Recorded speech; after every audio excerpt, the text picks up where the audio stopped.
საქართველოს პრემიერ-მინისტრი ირაკლი ღარიბაშვილის ინიციატივით რეგიონების სტრატეგიული და ეკონომიკური განვითარების ახალი პროგრამა იწყება. პროექტი რეგიონების ეკონომიკურ აღმავლობაზე, ქალაქების გამოცოცხლებაზე, საწარმოების ამუშავებაზე, ადამიანების დასაქმებასა და მოქალაქეების მატერიალური მდგომარეობის გაუმჯობესებაზეა ორიენტირებული. პრემიერ-მინისტრის დავალებით ეკონომიკურმა საბჭომ სრულად შეისწავლა ყველა რეგიონი და რა არის საჭირო თითოეული რეგიონის ეკონომიკური განვითარებისთვის.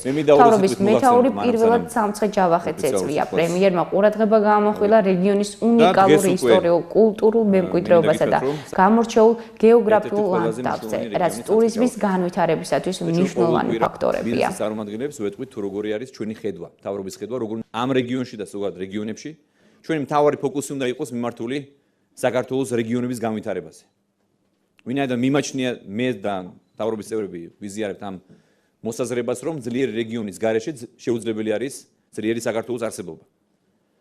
შესაბამისად, ჩვენ არაერთხელ გვაქვს გაცხადებული, რომ ჩვენი ქვეყნის არის ძალიან დიდი მნიშვნელობა აქვს სწორედ რეგიონების განვითარებას და ასე ვთქვათ, გაძლიერებას.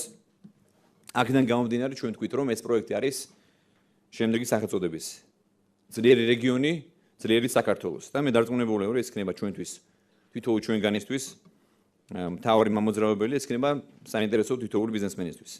სამცხე ჯავახეთის შესწავლის შედეგად გამოიკვეთა სამი ძირითადი მიმართულება, ეს გახავთ სოფლის მეურნეობა, ეს გახავთ მეწარმეობა და ტურიზმი, რომლის განვითარებაც ფეხზე დააყენებს რეგიონს.